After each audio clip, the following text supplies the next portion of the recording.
I'm going to talk about one of the most famous studies in social psychology history, Stanly Milgram's research on obedience to authority. Now, the most important conclusion of his research was not that we are all capable of inflicting harm on others when directed to do so by authority figures. That was a finding, but it's not the most important piece. In the 1960s, Stanly Milgram completed a series of studies on obedience to authority. They recruited people into a study to evaluate learning and memory. And the researchers told the participants, look, we're trying to evaluate whether or not punishment helps people learn faster. So they brought each participant individually into a room with two other confederates. One confederate is the researcher, a known confederate part of the study. That person's role is the authority figure, and the other confederate plays the role of another participant pulled at random. Then the researcher says to the two participants, one real, one a confederate, and says, confederate, you are going to be the learner, and participant, you're going to be the teacher. And what we're going to do here is the teacher is going to read off a list of words, and the learner has to memorize those words or identify relationships between those words. If they get the answer wrong,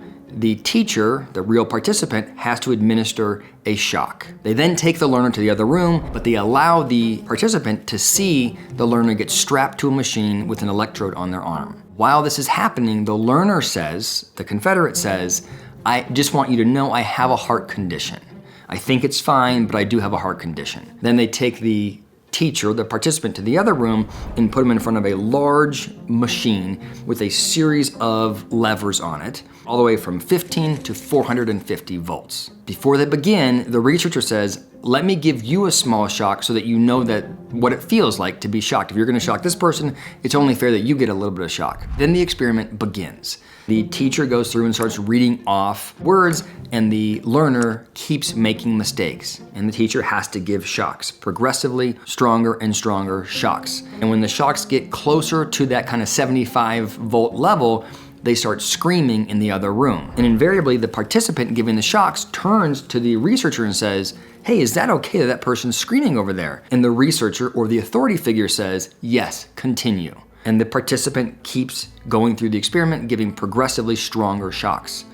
But the learner, the confederate, continues to elevate their distress. Now they're screaming loudly, please stop.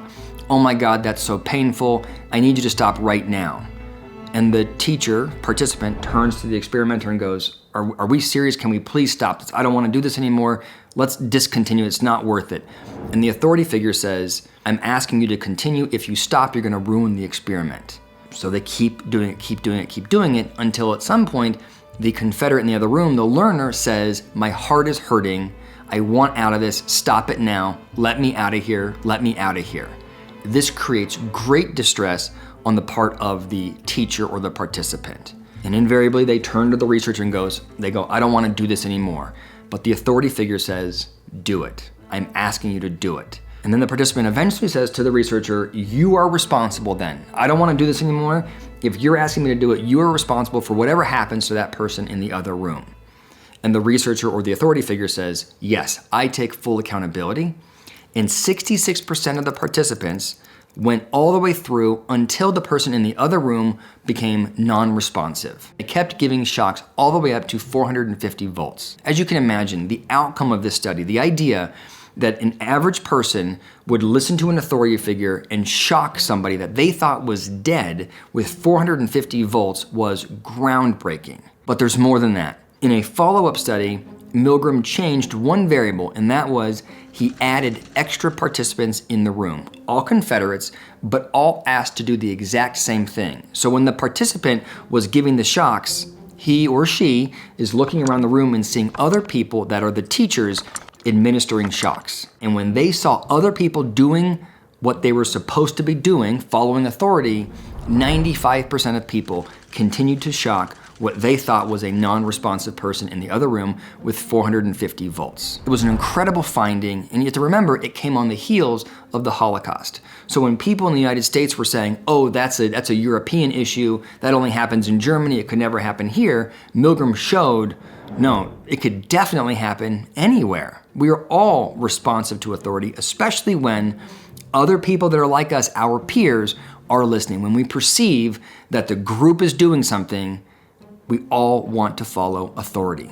And what's amazing about it, what Milgram pointed out was, this is just one authority figure. This is one researcher saying, do it. Imagine how powerful a government is. Imagine how effective it is when the government has a unified message that we all listen to. So, as I said in the beginning, that conclusion I don't think is the most important. What's important is that people experienced incredible distress. It's not like the authority figure said, go give that person a shock, and the participants were like, okay, authority figure said it, let's do it, no big deal.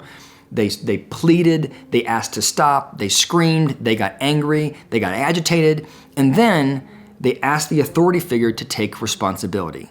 And once the authority figure took responsibility, they were able to go through and continue to give the shocks to the non-responsive person. That shift in responsibility was crucial to each participant's ability to engage in this horrific behavior. Stanly Milgram called the psychological mechanism of shifting responsibility the agentic state. The idea is that the participant, in an effort to decrease their level of distress, became an agent of the authority. I am just the authority figure's hands engaging in the shocking, but this person's making all the decisions. They are responsible. They should feel bad, not me. It's a distancing of the individual from what's actually going on around them. So I think understanding that psychological process is critical when it comes to preventing individuals in a society from just following what the authority figure says. Now, you may be asking yourself, well, why is that important?